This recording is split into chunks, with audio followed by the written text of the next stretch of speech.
ਪਿਆਰੇ ਦੋਸਤੋ, ਸਵਾਗਤ ਹੈ ਤੁਹਾਡਾ ਆਪਣੇ YouTube channel Punjab exam warrior ਦੇ ਉੱਤੇ। ਦੋਸਤੋ, ਜਿਸ ਟੌਪਿਕ ਦੀ ਅੱਜ ਆਪਾਂ ਚਰਚਾ ਕਰਨ ਜਾ ਰਹੇ ਹਾਂ ਉਸ ਟੌਪਿਕ ਦਾ ਨਾਮ ਹੈ ਸੈਂਟਰ ਸਟੇਟ ਰਿਲੇਸ਼ਨਸ, ਕਿ ਕੇਂਦਰ ਅਤੇ ਰਾਜ ਸਰਕਾਰਾਂ ਦੇ ਆਪਸ ਦੇ ਵਿੱਚ ਸੰਬੰਧ ਕੀ ਹੁੰਦੇ ਨੇ। ਇਸ ਸੰਬੰਧੀ ਆਪਾਂ ਪਹਿਲਾਂ 2 ਵੀਡੀਓ ਨੇ ਜਿਹੜੀਆਂ ਉਹ ਅਪਲੋਡ ਕਰ ਚੁੱਕੇ ਹਾਂ, ਜਿਹਦੇ ਵਿੱਚ ਆਪਾਂ ਨੇ ਕੇਂਦਰ ਅਤੇ ਰਾਜ ਸਰਕਾਰਾਂ ਦੇ ਆਪਸ ਦੇ ਵਿੱਚ ਜਿਹੜੇ ਵਿਧਾਨਕ ਸੰਬੰਧ ਨੇ ਉਹ ਕਿਸ ਤਰ੍ਹਾਂ ਦੇ ਹੁੰਦੇ ਨੇ ਅਤੇ ਉਹ ਕਿਹੜੀਆਂ-ਕਿਹੜੀਆਂ ਹਦਾਇਤਾਂ ਅਨੁਸਾਰ ਚੱਲਦੇ ਨੇ। ਉਸੇ ਤਰ੍ਹਾਂ ਆਪਾਂ ਜਿਹੜੇ ਕੇਂਦਰ ਅਤੇ ਰਾਜ ਸਰਕਾਰਾਂ ਦੇ ਕਾਰਜਕਾਰੀ ਜਿਹੜੇ ਸੰਬੰਧ ਸੀ ਉਹ ਦੇਖੇ, ਅਤੇ ਇਸ ਟੌਪਿਕ ਦੀ ਆਪਾਂ ਚਰਚਾ ਕਰਦੇ ਹਾਂ ਅੱਜ। ਉਹ ਹੈ ਕਿ ਕੇਂਦਰ ਅਤੇ ਰਾਜ ਸਰਕਾਰਾਂ ਦੇ ਜਿਹੜੇ ਵਿੱਤੀ ਸੰਬੰਧ ਨੇ ਉਹ ਕਿਸ ਤਰ੍ਹਾਂ ਦੇ ਹੁੰਦੇ ਨੇ। ਆਰਟੀਕਲ 268 ਤੋਂ ਲੈ ਕੇ ਆਰਟੀਕਲ 293 ਤੱਕ ਸਾਡੇ ਸੰਵਿਧਾਨ ਦੇ ਭਾਗ 12ਵੇਂ ਦੇ ਵਿੱਚ ਸਾਡੇ ਜਿਹੜੇ ਕੇਂਦਰ ਅਤੇ ਰਾਜ ਸਰਕਾਰਾਂ ਦੇ ਆਪਸ ਦੇ ਵਿੱਚ ਵਿੱਤੀ ਸੰਬੰਧ ਨੇ ਉਹਨਾਂ ਸੰਬੰਧੀ ਚਰਚਾ ਕੀਤੀ ਗਈ ਹੈ। ਇਸ ਦੇ ਵਿੱਚ ਅਸੀਂ ਦੇਖਦੇ ਹਾਂ ਕਿ ਸਭ ਤੋਂ ਪਹਿਲਾਂ ਕਿ ਜਿਹੜੇ ਸਾਡੇ ਟੈਕਸ ਪਾਵਰ ਹੈ ਕਿ ਉਹਨਾਂ ਦੀ ਵੰਡ ਕਿਸ ਤਰ੍ਹਾਂ ਕੀਤੀ ਗਈ ਹੈ।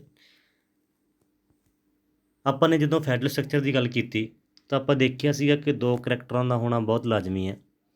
ਇੱਕ ਸਾਡੇ ਕੋਲੇ ਸੀਗਾ ਸੈਂਟਰ, ਦੂਜਾ ਸਾਡੇ ਕੋਲੇ ਸਟੇਟ ਸੀਗਾ, ਅਤੇ ਉਹਨਾਂ ਦੇ ਵਿੱਚ ਆਪਾਂ ਜਿਹੜੀਆਂ ਸ਼ਕਤੀਆਂ ਦੀ ਵੰਡ ਕੀਤੀ ਸੀ 3 ਭਾਗਾਂ ਦੇ ਵਿੱਚ, ਕਿ ਸਾਡੀਆਂ ਜਿਹੜੀਆਂ ਲੈਜਿਸਲੇਟਿਵ ਰਿਲੇਸ਼ਨ ਆ ਗਏ, ਫਿਰ ਸਾਡੇ ਐਗਜ਼ੀਕਿਊਟਿਵ ਰਿਲੇਸ਼ਨ ਆ ਗਏ, ਤੀਜੇ ਸਾਡੇ ਜਿਹੜੇ ਫਾਈਨਾਂਸ ਵਾਲੇ ਰਿਲੇਸ਼ਨ ਨੇ ਉਹ ਆ ਗਏ। ਤਾਂ ਹੁਣ ਇੱਥੇ ਗੱਲ ਕੀ ਹੈ ਕਿ ਜਿਹੜੀ ਸਾਡੀ ਪਾਰਲੀਮੈਂਟ ਹੈ ਉਹਦੇ ਕੋਲੇ ਕੀ ਹੱਕ ਹੈ ਕਿ ਜਿਹੜੀ ਸਾਡੀ ਯੂਨੀਅਨ ਲਿਸਟ ਹੈ, ਜਿਹਨੂੰ ਅਸੀਂ ਸੰਘੀ ਸੂਚੀ ਬੋਲਦੇ ਹਾਂ ਜਾਂ ਕੇਂਦਰੀ ਸੂਚੀ ਬੋਲਦੇ ਹਾਂ, ਉਹਦੇ ਵਿੱਚ ਕੀ ਹੈ ਕਿ ਜਿੰਨੇ ਸਬਜੈਕਟ ਨੇ ਉਹਨਾਂ ਦੇ ਉੱਤੇ ਜਿਹੜੇ ਟੈਕਸ ਲਾਉਣ ਦਾ ਅਧਿਕਾਰ ਆ ਉਹ ਸਾਡੀ ਪਾਰਲੀਮੈਂਟ ਕੋਲੇ ਆ। ਜਿਹਦੇ ਵਿੱਚ ਆਪਾਂ ਦੇਖਿਆ ਕਿ ਜਿਹੜਾ ਸਾਡਾ ਫੋਰਨ ਅਫੇਅਰ ਵਾਲਾ ਆ ਗਿਆ, ਰੇਲਵੇ ਆ ਗਈ, ਸਾਡਾ ਕਮਿਊਨੀਕੇਸ਼ਨ ਆ ਗਿਆ, ਤਾਂ ਉਹਦੇ ਵਿੱਚ ਜਿਹੜੇ ਸਬਜੈਕਟ ਨੇ ਉਹਨਾਂ ਦੇ ਉੱਤੇ ਜਿਹੜਾ ਟੈਕਸ ਲਾਉਣ ਦਾ ਕੰਮ ਕਰਦੀ ਹੈ ਉਹ ਕੌਣ ਕਰਦੀ ਹੈ? ਸਾਡੀ ਜਿਹੜੀ ਪਾਰਲੀਮੈਂਟ ਹੈ, ਸਾਡੀ ਸੰਸਦ ਕਰਦੀ ਹੈ। ਫਿਰ ਇਸ ਤੋਂ ਇਲਾਵਾ ਅਗਲੀ ਜਿਹੜੀ ਗੱਲ ਆਉਂਦੀ ਹੈ ਕਿ ਜਿਹੜਾ ਸਾਡਾ ਰਾਜ ਸਰਕਾਰਾਂ ਨੇ, ਰਾਜ ਸਰਕਾਰਾਂ ਕਿਹੜੇ ਵਿਸ਼ੇ ਦੇ ਉੱਤੇ ਜਿਹੜਾ ਟੈਕਸ ਲਾ ਸਕਦੀਆਂ ਨੇ, ਕਿ ਜਿਹੜੇ ਵਿਸ਼ੇ ਸਾਡੀ ਰਾਜ ਸੂਚੀ ਦੇ ਵਿੱਚ ਅੰਕਿਤ ਕੀਤੇ ਗਏ ਨੇ। ਉਹਨਾਂ ਦੇ ਵਿੱਚ ਜਿਵੇਂ ਆਪਾਂ ਐਗਰੀਕਲਚਰ ਦੀ ਗੱਲ ਕਰਦੇ ਹਾਂ, ਪੁਲਿਸ ਦੀ ਗੱਲ ਕਰਦੇ ਹਾਂ, ਕਿ ਇਹ ਜਿਹੜੇ ਸਬਜੈਕਟ ਹੈ ਇਹਨਾਂ ਸਬਜੈਕਟ ਦੇ ਉੱਤੇ ਜਿਹੜਾ ਟੈਕਸ ਲਾਊਗਾ ਉਹ ਜਿਹੜੀਆਂ ਉੱਥੋਂ ਦੀਆਂ ਰਾਜ ਸਰਕਾਰਾਂ ਨੇ ਉਹਨਾਂ ਕੋਲੇ ਟੈਕਸ ਲਾਉਣ ਦਾ ਪੂਰਾ ਅਧਿਕਾਰ ਹੈ। ਤੀਸਰੀ ਜਿਹੜੀ ਗੱਲ ਆ ਗਈ ਕਿ both centre and state have exclusive power to levy taxes on the concurrent list. ਤੀਜੀ ਸਾਡੇ ਕੋਲੇ ਜਿਹੜੀ ਸੂਚੀ ਹੈ ਉਹ ਸਾਡੀ ਸੂਚੀ ਆਉਂਦੀ ਹੈ ਸਮਵਰਤੀ ਸੂਚੀ। ਸਮਵਰਤੀ ਸੂਚੀ ਦੇ ਵਿੱਚ ਜਿੰਨੇ ਸਾਡੇ ਕੋਲੇ ਸਬਜੈਕਟ ਨੇ, ਜਿਹਦੇ ਵਿੱਚ ਐਜੂਕੇਸ਼ਨ ਵੀ ਆਉਂਦੀ ਹੈ, ਉਹਨਾਂ ਉੱਪਰ ਜਿਹੜਾ ਟੈਕਸ ਲਾਉਣ ਦਾ ਅਧਿਕਾਰ ਆ ਉਹ ਸਾਡੀਆਂ ਰਾਜ ਸਰਕਾਰਾਂ ਨੂੰ ਵੀ ਹੈ, ਅਤੇ ਸਾਡੀ ਜਿਹੜੀ ਕੇਂਦਰ ਸਰਕਾਰ ਹੈ ਜਿਹਨੂੰ ਅਸੀਂ ਧੁਰੀ ਬੋਲਦੇ ਹਾਂ ਪੂਰੇ ਨੇਸ਼ਨ ਦੀ, ਉਹਦੇ ਕੋਲੇ ਵੀ ਅਧਿਕਾਰ ਹੈ ਕਿ ਉਹ ਜਿਹੜੇ ਇਹਦੇ ਵਿੱਚ ਸਬਜੈਕਟ ਅੰਕਿਤ ਕੀਤੇ ਗਏ ਨੇ ਉਹਨਾਂ ਉੱਪਰ ਉਹ ਟੈਕਸ ਲਗਾ ਸਕਦੀ ਹੈ। ਫਿਰ ਆਪਾਂ ਦੇਖਦੇ ਹਾਂ ਕਿ distribution of the tax revenue. 80ਵੀਂ ਸਾਡੇ ਕੋਲੇ ਸੰਵਿਧਾਨਕ ਸੋਧ ਹੁੰਦੀ ਹੈ 2000 ਦੇ ਵਿੱਚ, ਅਤੇ 101ਵੀਂ ਜਿਹੜੀ ਸੋਧ ਹੈ ਉਹ 2016 ਦੇ ਵਿੱਚ ਆਉਂਦੀ ਹੈ, ਜਿਹਦੇ ਵਿੱਚ ਅਸੀਂ ਦੇਖਦੇ ਹਾਂ ਕਿ ਕੁਝ ਮੇਜਰ ਚੇਂਜਸ ਨੇ, ਵੱਡੇ ਪੱਧਰ ਉੱਤੇ ਜਿਹੜੇ ਬਦਲਾਅ ਹੁੰਦੇ ਨੇ ਉਹ ਕਿਹੜੇ ਖੇਤਰ ਦੇ ਵਿੱਚ ਹੁੰਦੇ ਨੇ। ਕਿ ਜਿਹੜੀ ਅਸੀਂ ਟੈਕਸ ਰੈਵਨਿਊ ਮਤਲਬ ਜਿਹੜੇ ਅਸੀਂ ਭੂਮੀ ਕਰ ਵਾਲਾ ਜਾਂ ਇਲਾਕੇ ਦੇ ਵਿੱਚੋਂ ਟੈਕਸ ਇਕੱਠੇ ਕਰਨੇ ਨੇ, ਕਿ ਉੱਥੋਂ ਕਿਹੜੀਆਂ ਸਰਕਾਰਾਂ ਟੈਕਸ ਇਕੱਠਾ ਕਰਨਗੀਆਂ, ਉਹਦੇ ਸੰਬੰਧੀ ਜਿਹੜੀ ਚਰਚਾ ਕਰਦੇ ਹਾਂ।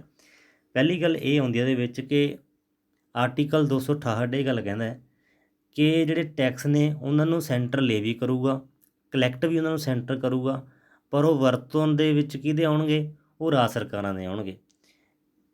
ਆਰਟੀਕਲ 268 ਦੇ ਵਿੱਚ ਇਹ ਗੱਲ ਹੈ ਕਿ ਕੁਝ ਟੈਕਸ ਨੇ ਜਿਨ੍ਹਾਂ ਨੂੰ ਲੇਵੀ ਸੈਂਟਰ ਕਰੂਗਾ, ਕਲੈਕਟ ਵੀ ਸੈਂਟਰ ਕਰੂਗਾ, ਪਰ ਉਹ ਐਪਰੋਪ੍ਰੀਏਟਡ ਕਿਹਦੇ ਦੁਆਰਾ ਕੀਤੇ ਜਾਣਗੇ?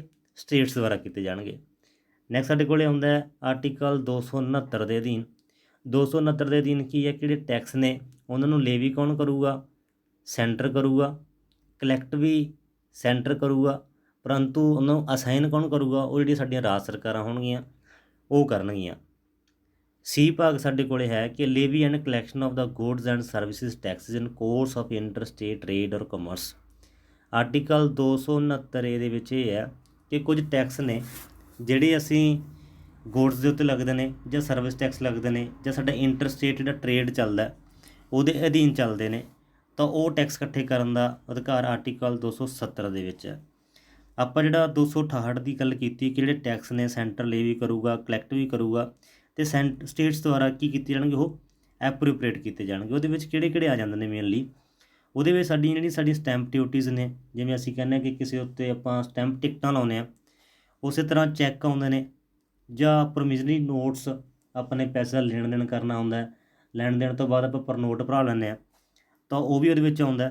ਇਸ ਤੋਂ ਇਲਾਵਾ ਜਿਹੜੀਆਂ ਸਾਡੀਆਂ ਇੰਸ਼ੋਰੈਂਸ ਆਪਾਂ ਕਰਦੇ ਹਾਂ, ਜਿੰਨੇ ਬੀਮੇ ਦੀਆਂ ਜਿਹੜੀਆਂ ਸਾਡੀਆਂ ਪੋਲਿਸੀਜ਼ ਨੇ, ਉਹ ਵੀ ਜਿਹੜੀਆਂ ਆਉਂਦੀਆਂ ਨੇ, ਜਾਂ ਸਾਡੇ ਸ਼ੇਅਰ ਨੇ, ਸ਼ੇਅਰ ਦੇ ਵਿੱਚ ਅਸੀਂ ਇਨਵੈਸਟਮੈਂਟ ਕਰਦੇ ਹਾਂ, ਉਹ ਆਰਟੀਕਲ 200 ਜਿਹੜੀ ਆਪਾਂ ਗੱਲ ਕੀਤੀ 68 ਦੀ, ਕਿ ਜਿਹੜੇ ਟੈਕਸ ਨੇ ਸੈਂਟਰ ਲੇ ਵੀ ਕਰੂਗਾ, ਕਲੈਕਟ ਵੀ ਉਹੀ ਕਰੂਗਾ, ਅਤੇ ਐਪਰੋਪ੍ਰੀਏਟ ਕੀ ਦੁਆਰਾ ਕੀਤੇ ਜਾਣਗੇ, ਉਹ ਸਟੇਟਸ ਦੁਆਰਾ ਕੀਤੇ ਜਾਣਗੇ। ਨੈਕਸਟ ਦੋਸਤੋ ਜਿਹੜੀ ਗੱਲ ਹੈ ਕਿ ਆਰਟੀਕਲ 271 ਦੇ ਵਿੱਚ ਕੀ ਹੈ ਕਿ ਕੁਝ ਸਰਟਨ ਟੈਕਸ ਅਸੀਂ ਇਕੱਠੇ ਕਰ ਲਏ, ਡਿਊਟੀਜ਼ ਅਸੀਂ ਲਾ ਲਈਆਂ, ਕਾਹਦੇ ਵਾਸਤੇ, ਸੈਂਟਰ ਦੇ ਪਰਪਜ਼ ਵਾਸਤੇ, ਤਾਂ ਉਹਦੇ ਉੱਤੇ ਵੀ ਕੁਝ ਸਰਚਾਰਜ ਲੱਗ ਜੂਗਾ। ਸਰਚਾਰਜ ਤੋਂ ਭਾਵ ਇਹ ਹੈ ਕਿ ਆਪਾਂ ਟੈਕਸ ਦੇ ਉੱਤੇ ਅੱਗੇ ਫੇਰ ਕੋਈ ਰਕਮ ਲਾ ਦੇਣੀ, ਜਿਵੇਂ ਆਪਾਂ ਕਹਿੰਦੇ ਕਿ ਅਸੀਂ ਕੁਛ ਤੋਂ ਪੈਸੇ ਵਿਆਜ ਫੜ ਲਏ, ਪਹਿਲਾਂ ਤਾਂ ਅਸੀਂ ਉਹਦੀ ਮੂਲ ਰਕਮ ਮੋੜਾਂਗੇ, ਫਿਰ ਅਸੀਂ ਜਿਹੜਾ ਉਹਦਾ ਵਿਆਜ ਬਣਦਾ ਉਹ ਵੀ ਮੋੜਾਂਗੇ। ਉਸੇ ਤਰ੍ਹਾਂ ਇਹਦੇ ਵਿੱਚ ਕੀ ਹੈ ਕਿ ਕੁਝ ਟੈਕਸ ਦੇ ਉੱਪਰ ਵੀ ਅੱਗੇ ਜਿਹੜਾ ਸਰਚਾਰਜ ਲੱਗ ਜਾਂਦਾ, ਇਹ 271 ਦੀ ਆਪਾਂ ਗੱਲ ਕਰਦੇ ਹਾਂ। ਨੈਕਸਟ ਹੈ ਕਿ tax levied and collected and retained by the states. ਸਾਡੇ ਕੋਲ ਐਫ ਜਿਹੜਾ ਆਉਂਦਾ ਆਰਟੀਕਲ 271 ਦੇ ਵਿੱਚ, ਉਹਦੇ ਵਿੱਚ ਕੀ ਹੈ ਕਿ ਟੈਕਸ ਲੇਵੀ ਕੌਣ ਕਰੂਗਾ, ਕਲੈਕਟ ਕੌਣ ਕਰੂਗਾ, ਅਤੇ ਰਿਟੇਨ ਕੌਣ ਕਰੂਗਾ। ਇਹ ਤਿੰਨੇ ਕੰਮ ਨੇ ਜਿਹੜੇ ਸਾਡੀਆਂ ਰਾਜ ਸਰਕਾਰਾਂ ਨੇ ਉਹ ਕਰਨਗੀਆਂ। ਨੈਕਸਟ ਸਾਡੇ ਕੋਲ ਆ ਜਾਂਦਾ ਹੈ ਕਿ non tax revenue. Non tax revenue ਕਿਹੜੇ ਹੁੰਦੇ ਨੇ, ਇਹ ਜਿਹੜੇ ਬਿਨਾਂ ਕਿਸੇ ਟੈਕਸ ਤੋਂ ਇਲਾਵਾ ਇਕੱਠੀ ਕੀਤੀ ਰਕਮ ਹੁੰਦੀ ਹੈ, ਅਸੀਂ ਉਹਨੂੰ ਨੌਨ ਟੈਕਸ ਰੈਵਨਿਊ ਬੋਲਦੇ ਹਾਂ। ਕਿ ਜਿਸ ਤਰ੍ਹਾਂ ਸੈਂਟਰ ਕੋਲ ਇਹ ਸਬਜੈਕਟ ਨੇ, ਇਹਨਾਂ ਉੱਪਰ ਜਿਹੜਾ ਉਹ ਨੌਨ ਟੈਕਸ ਰੈਵਨਿਊ ਇਕੱਠਾ ਕਰਦੇ ਨੇ, ਕਿ ਜਿਵੇਂ ਪੋਸਟ ਹੋ ਗਏ, ਰੇਲਵੇ ਹੋ ਗਈ, ਬੈਂਕਿੰਗ ਹੋ ਗਿਆ, ਬਰੋਡਕਾਸਟਿੰਗ ਹੋ ਗਈ, ਅਤੇ ਹੋਰ ਬਹੁਤ ਸਾਰੇ ਵਿਸ਼ੇ ਨੇ ਜਿਹੜੇ ਸੈਂਟਰ ਦੇ ਅਧੀਨ ਆਉਂਦੇ ਨੇ। ਇੱਥੇ ਉਹ ਨੌਨ ਟੈਕਸ ਜਿਹੜਾ ਉਹ ਪ੍ਰਾਪਤ ਕਰਦੇ ਨੇ, ਕਿ ਟੈਕਸ ਨਹੀਂ ਉਹ ਲਾਉਂਦੇ। ਟੈਕਸ ਤੋਂ ਇਲਾਵਾ ਜਿਸ ਤਰ੍ਹਾਂ ਕਿਸੇ ਨੂੰ ਸਰਕਾਰ ਨੂੰ ਲੋਨ ਦੇ ਦੇਣਾ, ਕੋਈ ਰਸੀਦਾਂ ਇਕੱਠੀਆਂ ਕਰ ਲੈਣੀਆਂ, ਉਹ ਇਹਦੇ ਵਿੱਚ ਆ ਜਾਂਦਾ। ਤਾਂ ਸਟੇਟ ਕੋਲੇ ਕੀ ਹੈ, ਇਰੀਗੇਸ਼ਨ ਹੋ ਗਿਆ, ਫਾਰੈਸਟ ਆ ਗਏ, ਫਿਸ਼ਰੀ ਆ ਗਈ, ਸਟੇਟ ਪਬਲਿਕ ਆ ਗਈ, ਜਾਂ ਹੋਰ ਜਿਹੜੇ ਸੈਕਟਰ ਦੇ ਵਿੱਚ ਆਪਾਂ ਕੰਮ ਕਰਦੇ ਹਾਂ ਉਹ ਇਹਦੇ ਵਿੱਚ ਆ ਜਾਂਦੇ ਆ। ਇਸ ਤੋਂ ਇਲਾਵਾ ਗੱਲ ਕਰਦੇ ਆਪਾਂ grant in aid to the state, ਕਿ ਕੁਝ ਗ੍ਰਾਂਟਾਂ ਹੁੰਦੀਆਂ ਨੇ, ਅਨੁਦਾਨ ਜਿਹਨੂੰ ਅਸੀਂ ਬੋਲਦੇ ਹਾਂ, ਉਹ ਕਿਹੜੀਆਂ ਕਿਹੜੀਆਂ ਨੇ। ਪਹਿਲਾਂ ਸਾਡੇ ਕੋਲ ਆਉਂਦੀਆਂ ਸਟੈਚੂਰੀ ਗ੍ਰਾਂਟਸ। ਸਟੈਚੂਰੀ ਗ੍ਰਾਂਟ ਦਾ ਮਤਲਬ ਕੀ ਹੈ ਕਿ ਆਰਟੀਕਲ 275 ਪਾਰਲੀਮੈਂਟ ਨੂੰ ਇਹ ਐਮਪਾਵਰ ਕਰਦਾ, ਇਹ ਸ਼ਕਤੀ ਪ੍ਰਦਾਨ ਕਰਦਾ ਹੈ ਕਿ ਜੇਕਰ ਕਿਸੇ ਰਾਜ ਨੂੰ ਵਿੱਤੀ ਲੋੜ ਹੈ ਕੋਈ ਕਿਸੇ ਤਰ੍ਹਾਂ ਦੀ, ਤਾਂ ਉਹ ਆਰਟੀਕਲ 275 ਦੇ ਅਧੀਨ ਕੀ ਹੈ, ਉਹ ਗ੍ਰਾਂਟ ਹੈ ਜਿਹੜੀ ਉਹ ਇਸ਼ੂ ਕਰ ਸਕਦਾ, ਜਿਹੜਾ ਸੈਂਟਰ ਆ ਉਹ ਰਾਜ ਸਰਕਾਰਾਂ ਨੂੰ। ਪਰੰਤੂ ਇਹ ਚਾਰਜ ਕਿੱਥੋਂ ਕੀਤੀ ਜਾਊਗੀ, ਜਿਹੜਾ ਸਾਡਾ ਕੰਸੋਲੀਡੇਟਡ ਫੰਡ ਆ ਉਹਦੇ ਵਿੱਚ ਲਈ ਜਾਊਗੀ। ਫਿਰ ਸਾਡੇ ਕੋਲ ਆਉਂਦੀ ਆ ਡਿਸਕ੍ਰਿਸ਼ਨਰੀ ਗ੍ਰਾਂਟਸ, ਜਿਹਨੂੰ ਅਸੀਂ ਬੋਲਦੇ ਹਾਂ ਕਿ ਆਪਦੀ ਇੱਛਾ ਦੇ ਆਧਾਰ 'ਤੇ ਜਿਹੜੀਆਂ ਗ੍ਰਾਂਟਸ ਹੁੰਦੀਆਂ ਨੇ। ਆਰਟੀਕਲ 282 ਦੇ ਵਿੱਚ ਕੀ ਹੈ ਕਿ ਦੋਨੇ ਸੈਂਟਰ ਅਤੇ ਸਟੇਟ ਨੇ ਜਿਹੜੇ ਲੋਕਾਂ ਦੇ ਪੱਖ ਵਾਸਤੇ, ਲੋਕਾਂ ਦੇ ਪਰਪਜ਼ ਵਾਸਤੇ ਕੁਝ ਗ੍ਰਾਂਟਾਂ ਜਿਹੜੀਆਂ ਇਸ਼ੂ ਕਰ ਸਕਦੇ ਨੇ। ਪਰੰਤੂ ਇਹਦੇ ਵਿੱਚ ਇੱਕ ਇੱਥੇ ਰਿਸਟ੍ਰਿਕਸ਼ਨ ਇਹ ਹੈ ਕਿ ਜਿਹੜਾ ਸੈਂਟਰ ਹੈ ਉਹਦੇ ਉੱਪਰ ਕਿਸੇ ਤਰ੍ਹਾਂ ਦੀ ਕੋਈ ਓਬਲੀਗੇਸ਼ਨ ਨਹੀਂ ਹੈ, ਕਿ ਉਹਦੇ ਨਾਲ ਕੋਈ ਧੱਕਾ ਨਹੀਂ ਹੈ ਕਿ ਜੇਕਰ ਉਹਨੇ ਗ੍ਰਾਂਟ ਦੇਣੀ ਆ ਉਹ ਦਿਓ। ਜੇ ਉਹਦੇ ਉੱਤੇ ਮਤਲਬ ਕਿਸੇ ਤਰ੍ਹਾਂ ਦਾ ਕੋਈ ਪ੍ਰੈਸ਼ਰ ਨਹੀਂ, ਆਪਾਂ ਕਹਿ ਸਕਦੇ ਕਿ ਓਬਲੀਗੇਸ਼ਨ ਹੈ ਕਿ ਸਟੇਟ ਨੂੰ ਉਹਨੇ ਗ੍ਰਾਂਟ ਦੇਣੀ ਹੀ ਦੇਣੀ ਹੈ, ਇਹ ਉਹਦਾ ਡਿਸਕ੍ਰਿਸ਼ਨਰੀ ਪਾਵਰ ਹੈ, ਕਿ ਉਹਦੀ ਇੱਛਤ ਸ਼ਕਤੀ ਅਸੀਂ ਕਹਿ ਸਕਦੇ ਹਾਂ। ਇਸ ਤੋਂ ਇਲਾਵਾ ਅਦਰ ਗ੍ਰਾਂਟਸ, ਜਿਹੜੀਆਂ ਅਦਰ ਗ੍ਰਾਂਟਸ ਹੋਰ ਗ੍ਰਾਂਟਾਂ ਹੁੰਦੀਆਂ ਨੇ, ਇਹ ਕੁਝ ਕੁ ਟੈਂਪਰੇਰੀ ਪੀਰੀਅਡ ਵਾਸਤੇ ਨੇ ਜਿਹੜੀਆਂ ਉਹ ਵੰਡੀਆਂ ਜਾਂਦੀਆਂ ਨੇ, ਅਤੇ ਇਹ ਵੀ ਜਿਹੜੀਆਂ ਨੇ ਸਾਡਾ ਜਿਹੜਾ ਕੰਸੋਲੀਡੇਟਡ ਫੰਡ ਹੈ ਉਹਦੇ ਵਿੱਚੋਂ ਸਰਚਾਰਜ ਲਾਏ ਜਾਂਦੇ ਨੇ, ਜੇ ਆਪਾਂ ਕਹਿੰਦੇ ਹਾਂ ਵੀ ਚਾਰਜ ਕੀਤੀਆਂ ਜਾਂਦੀਆਂ, ਸਰਚਾਰਜ ਨਹੀਂ ਚਾਰਜ ਕੀਤੀਆਂ ਨੇ, ਉੱਥੋਂ ਲਈਆਂ ਜਾਂਦੀਆਂ ਨੇ।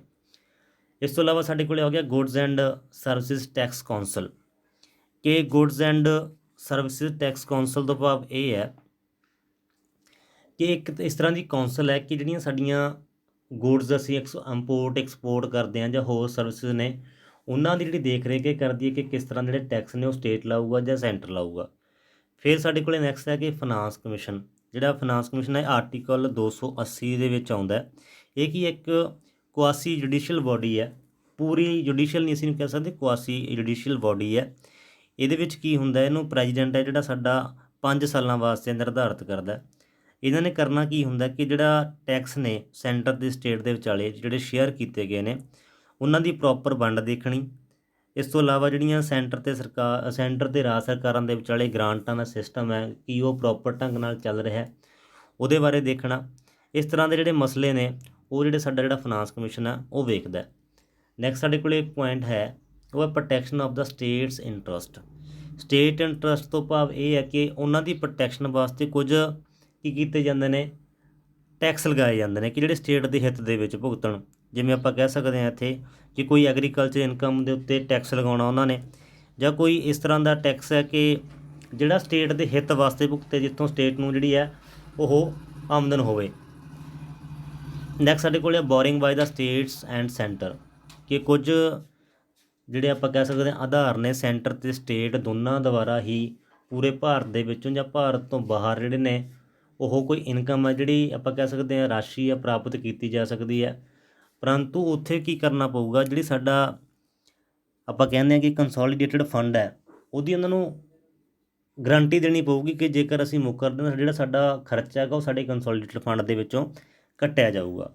ਇਸ ਤਰ੍ਹਾਂ ਇੰਟਰ ਗੌਰਮੈਂਟਲ ਟੈਕਸ ਇਮਿਊਨਿਟੀਜ਼ ਨੇ ਜਿਹੜੀਆਂ ਕਿ ਰਾਜ ਸਰਕਾਰਾਂ ਦੇ ਵਿੱਚ, ਕੇਂਦਰ ਸਰਕਾਰਾਂ ਦੇ ਵਿੱਚ, ਰਾਜ ਤੋਂ ਰਾਜ ਸਰਕਾਰਾਂ ਦੇ ਵਿਚਾਲੇ ਜਿਹੜੀ ਹੈ ਉਹ ਕਿਸ ਤਰ੍ਹਾਂ ਦੇ ਜਿਹੜੇ ਟੈਕਸ ਨੇ ਉਹ ਕਲੈਕਟ ਕੀਤੇ ਜਾਣਗੇ ਉਹਨਾਂ ਸੰਬੰਧੀ ਚਰਚਾ ਕਰਦੀਆਂ ਨੇ। ਸੋ ਦੋਸਤੋ ਇਹ ਸੀ ਆਪਣਾ ਪੂਰਾ ਟੌਪਿਕ ਜਿਹੜਾ ਆਪਾਂ 3 ਭਾਗਾਂ ਦੇ ਵਿੱਚ ਡਿਵਾਈਡ ਕਰਕੇ ਪੂਰਾ ਕੀਤਾ, ਜਿਹਦੇ ਵਿੱਚ ਅਸੀਂ ਵਿਧਾਨਕ, ਕਾਰਜਕਾਰੀ ਅਤੇ ਵਿੱਤੀ ਸ਼ਕਤੀਆਂ ਨੇ ਜਿਹੜੀਆਂ ਰਾਜ ਸਰਕਾਰਾਂ ਦੇ ਕੇਂਦਰ ਸਰਕਾਰਾਂ ਦੇ ਵਿਚਕਾਰ ਆਪਸੀ ਸੰਬੰਧ ਨੇ ਉਹਨਾਂ ਸੰਬੰਧੀ ਚਰਚਾ ਕੀਤੀ। ਮੈਂ ਉਮੀਦ ਕਰਦਾ ਤੁਹਾਨੂੰ ਇਹ ਵੀਡੀਓ ਬਹੁਤ ਪਸੰਦ ਆਈ ਹੋਊਗੀ ਅਤੇ ਤੁਸੀਂ ਨੇ ਇਸ ਚੈਨਲ ਨੂੰ ਵੱਧ ਤੋਂ ਵੱਧ ਸਬਸਕ੍ਰਾਈਬ ਕਰਨਾ ਅਤੇ ਸ਼ੇਅਰ ਵੀ ਕਰਨਾ, ਤਾਂ ਜੋ ਜਿਹੜੇ ਵਿਦਿਆਰਥੀ ਨੇ ਕਿਸੇ ਕੋਚਿੰਗ ਸੈਂਟਰ ਦੇ ਵਿੱਚ ਫੀਸ ਦੇ ਕੇ ਪੜ੍ਹਾਈ ਨਹੀਂ ਕਰ ਸਕਦੇ ਤਾਂ ਉਹ ਆਪਣੀ ਇਸ ਵੀਡੀਓ ਤੋਂ ਵੱਧ ਲਾਹਾ ਲੈ ਸਕਣ। ਤੁਹਾਡਾ ਬਹੁਤ ਬਹੁਤ ਧੰਨਵਾਦ।